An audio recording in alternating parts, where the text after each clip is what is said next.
Hey everyone, Matt here on the Vinyl Head UK channel. It's time for another vinyl appreciation video. So I spoke on my last video about a record store that I went to in Banbury to go and see a bit of a sale that they had on. So I said that downstairs they had a load of stock they were trying to get rid of. It's like thousands of records they were trying to get rid of, all very, very cheap. But then upstairs, an actual shop. And it was pretty cool. They had some good stuff, some nice first pressings, some record store day stuff. And in there, I found a pressing of a record that I've been looking for a while now. Just based off the Discog reviews. This is a really solid pressing of a really great record. A record that came out on the same day, ironically, as a couple of mega big records, which I'll come on to. But this was a very influential record in the grunge scene, in the Seattle scene. I'm a bit mixed on grunge. There's a couple of grunge bands I really like. There's a couple of grunge bands I'm not too hot on. This band, I love. And I've spoke about them a little bit before. Mainly about the horrible loss of Chris Cornell. I've spoke about Soundgarden a little bit on my download videos, so my festival memory videos, about seeing Soundgarden. I was very lucky to see Soundgarden's last ever UK show. That was down in London at Hyde Park. That was an amazing day. We got Soulfly, Motorhead, Faith No More, Soundgarden and Black Sabbath. And Soundgarden played all of Super Unknown that day. And little did we know that would be the last UK show for Soundgarden. When we lost Chris Cornell, it was one of those deaths that really hit me. Him and Lemmy. Those two guys, when we lost those two, they are ones that definitely hit me most. Lemmy, because, you know, we thought he'd live forever. It's Lemmy, you know. And then Chris Cornell, because it just kind of came out of nowhere. A man very much still in his prime, I'd say. But let's not dwell on the sad stuff. We're going to talk here about an amazing record of theirs. Maybe my favourite Soundgarden record. That's a tough one, because they've produced some incredible stuff, especially the earlier stuff before they reform. The album that I have here, let me introduce you guys to it. I'm sure it needs no introduction, and you know this one, but it is, of course, Badmotorfinger by Soundgarden. Look at that. Doesn't that look great? So yeah, I picked this up from this record store in the actual shop upstairs. So it wasn't one of those cheap ones that I found downstairs in the sale. This was about £20, something like that. But as I say, this is a pressing that I wanted to get. Yeah, okay, I could have got first pressing, but that would have been shelling out a lot more money. But again, based off the reviews on Discogs, this seemed to be the smart choice, the cheaper choice, but sounds great. And it does sound great, okay? Look at that early picture of them looking so young there. Show you that back cover. There's a lot going on. We'll check the artwork out a little bit more in a minute. So this was the third studio album, I believe. that was brought out by the band. And this was released in September of 1991. Now, I mentioned earlier, it may have got overshadowed a little bit. A month before, Pearl Jam released 10. We all know how big that album is. Maybe a little overshadowing of the following month when this came out. And then on the same day, it was like September, let me get this right, it's 21st or 24th. I think it was 24th. It's his birthday soon anyway. On that same day as Badmotorfinger, we also saw the release of Nevermind by Nirvana and Blood Sugar Sex Magic by the Red Hot Chili Peppers.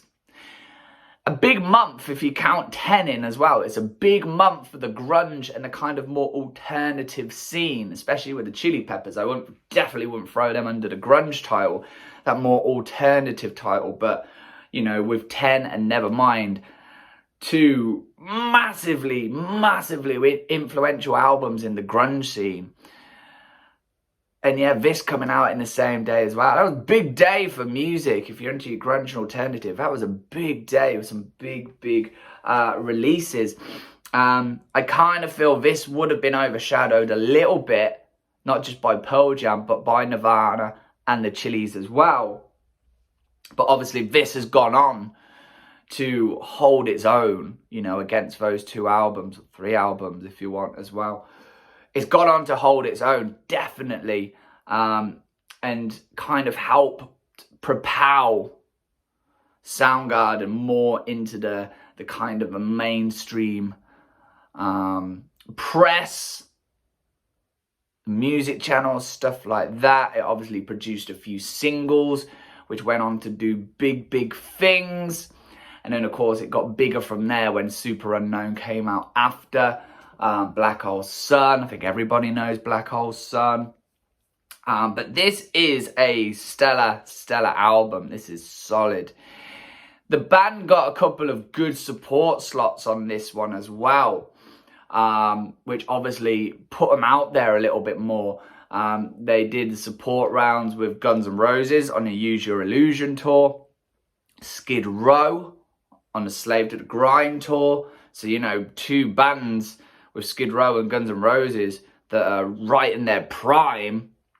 Soundgarden are getting this opportunity to go out and play, you know, 30, 40,000 venues and really sort of put their music out to the masses. We got a more quirkier sound on this record. Different time signatures, different sort of experimentation with the instruments and with the sound, with the guitar tones. Kim's guitar really, you know, is quite experimental at times, but also that what we know is that beautiful Soundgarden sort of slow, heavy, chuggy riffs as well. It's the Soundgarden I like, definitely. This record itself, as I say, it's not first pressing. This is a European reissue dated back from 2003. So, you know, even this one is a fair age, but is in excellent condition. It was bought new from this record store over in Banbury. And yeah, look at that. Looks great, doesn't it? This artwork, so huge Soundgarden. There's no missing who this record is by. We have this huge kind of spinny disc thing. I don't really know what it is. The triangle, and then obviously you have Badmotorfinger right there on that triangle. Flipping it over, obviously Soundgarden looking incredibly young right there. You know, it is 1991, so a fair while ago. What's that, 30 years? And then our track listing and our production credits, who's who, where it was recorded, all the usual jazz that you would expect to find right there. Quite basic. Inner sleeve is that white paper sleeve. Nothing too exciting there. And then again, so this is AM Records, A&M Records, I should say. We've got side 1, side A. Yeah, there's nothing too much. It's got the A&M logo going across the middle. Soundgarden, Badmotorfinger, and our track listing. Let me hold that in a little bit so you can see right there. And the same on the flip. Nothing too out there on this one. And as I say, paper sleeve, paper inner sleeve. Nice and simple. So this album was produced by Terry Date. It was the second album to be produced by Terry Date. Terry Date, of course, we know is a very, very well-known in-demand producer, especially in the rock and metal world. His list of bands that he has produced is quite extensive. It's very much a who's who. But this was the second album that they did with him.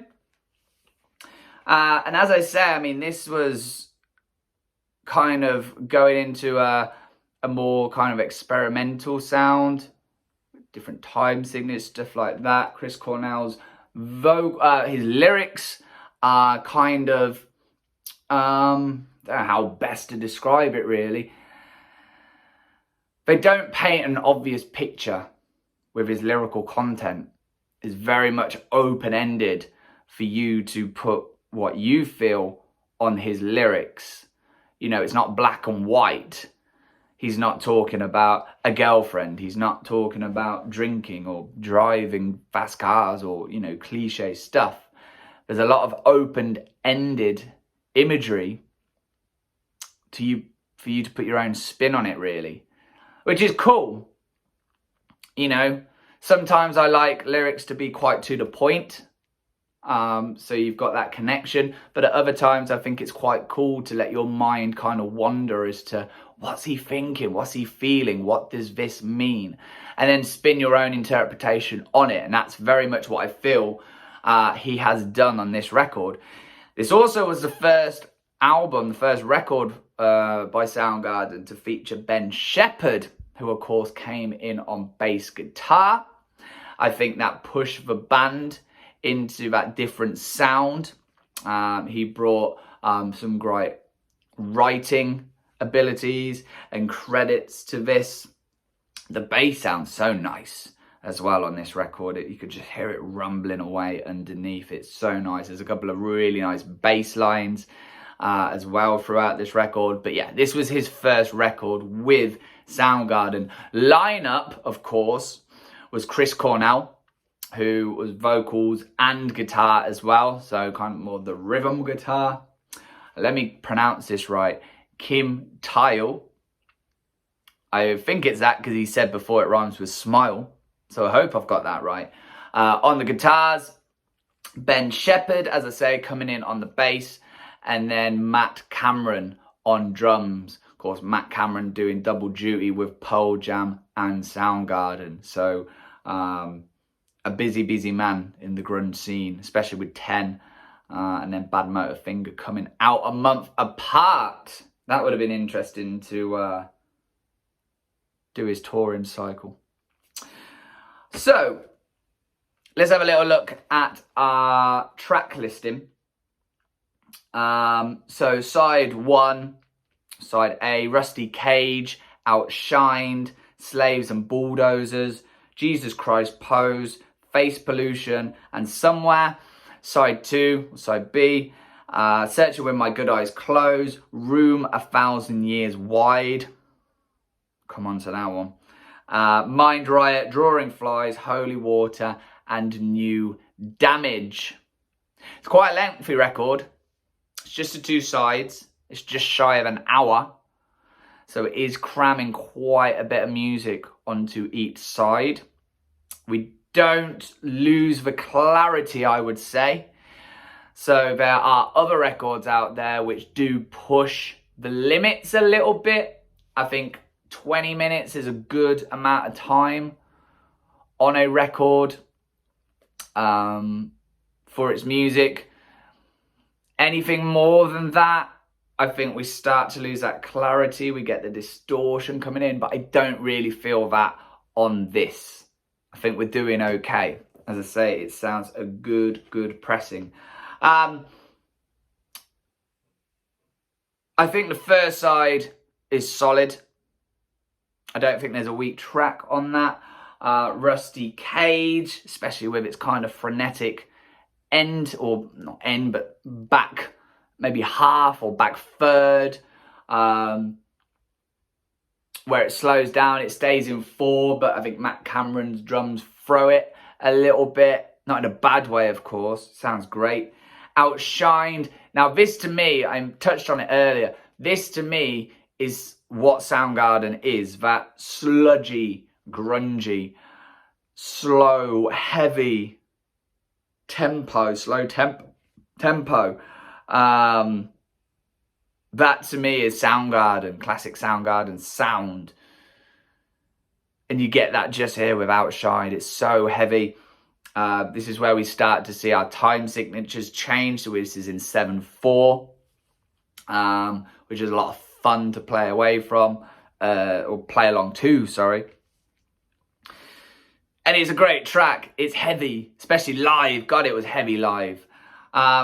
Slaves and Bulldozers, we start to see, not that we haven't already on this record, but we really start to see just how great Chris Cornell was as a vocalist. This is a masterclass on this song right here. Honestly, it's a lengthy song, you know. I think partly why the album pushes on to the 60-minute mark, you get these like instrumental passages midway through, these kind of interlude passages through. It kicks back out of that huge bass rumbling away underneath, as I say. Sounds great. Jesus Christ Pose, probably the standout track on this record, to be quite honest. It got a lot of controversy. It was deemed very anti-Christian.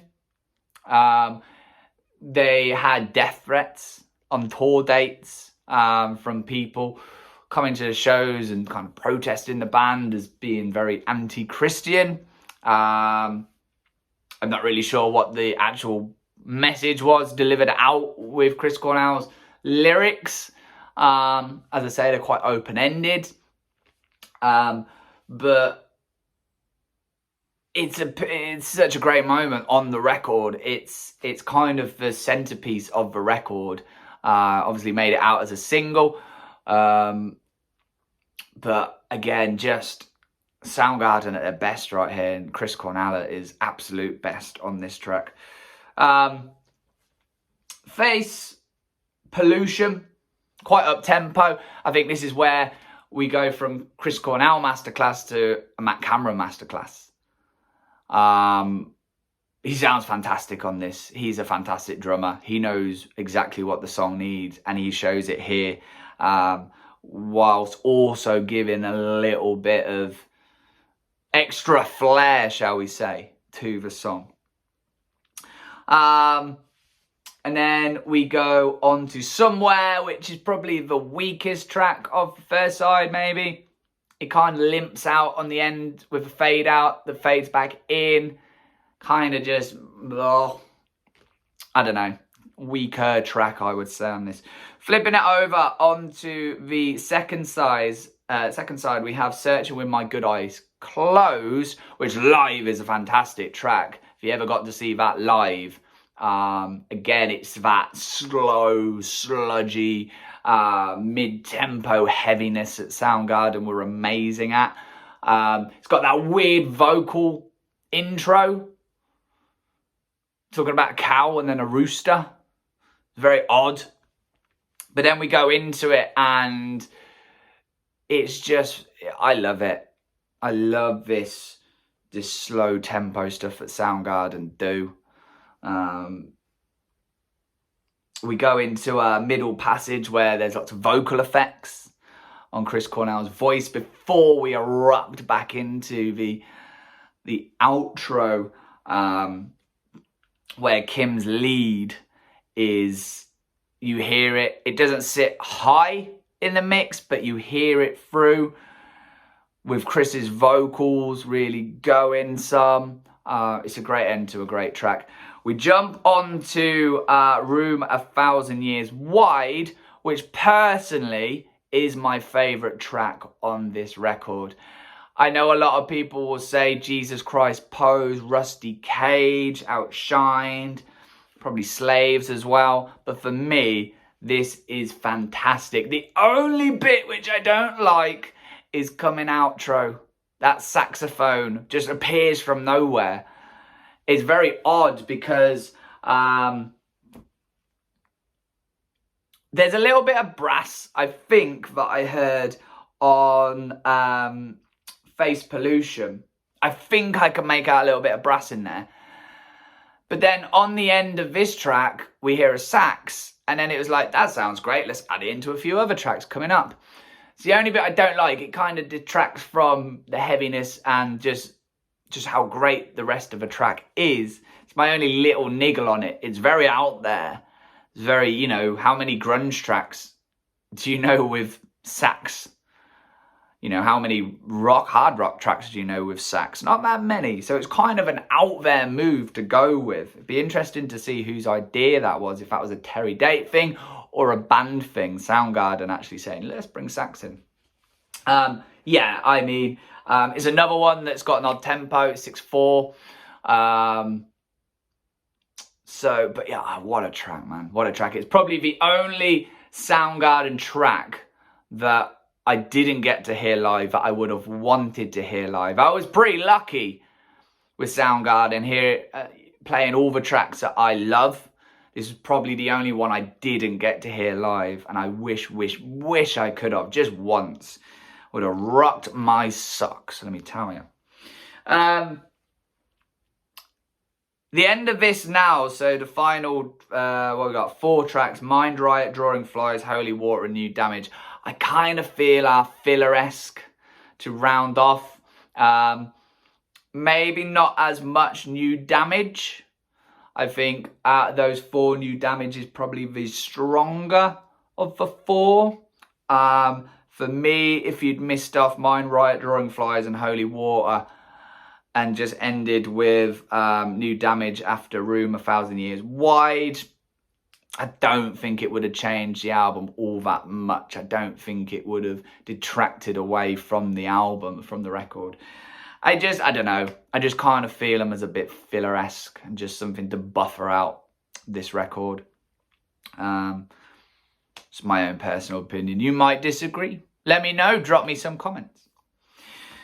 So that is Badmotorfinger by Soundgarden. Sound-wise, the people were very right on Discogs. It sounds great. I would have liked the volume up a little bit more. Even on my sound system, when I've got the volume up, it's not the loudest of records that I have.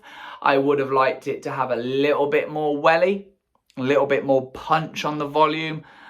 But other than that, it sounds great. Soundstage is big. You really can pick up everything going on. Ben Shepherd's bass, you can almost hear him just plucking away every single note on every single string. You know, Chris Cornell's vocals just come through and sound immense. I would have liked the volume, as I say, up to feel like Chris is in the room with me, especially on, you know, Jesus Christ Pose and Slaves and Bulldozers. I think that would have sounded massive. But that's just a little niggle, as I say, with the volume. Other than that, it's crystal clear. There's no distortion, particularly on the longer sides, on side 1 and side 2. You know, 25 minutes or so on each side. But it's great. As I say, it's probably one, if not my favourite Soundgarden record. It's Badmotorfinger. It's something you need to go and check out. Don't worry about Nevermind, and don't worry about Blood, Sugar, Sex, Magic. This is the one for me that matters coming out on that day. So there we have it. Thank you again for watching. Don't forget to go and subscribe, hit the like button, hit the bell for all notifications. I'll be back with more vinyl appreciation videos. Thank you as well for checking out my live review. It was my first gig back the other night, seeing Blackstone Cherry. My first gig in 18 months. And man, it was a good one. But there we have it. Don't forget, go and listen to vinyl. Go and buy vinyl. I'll see you guys soon.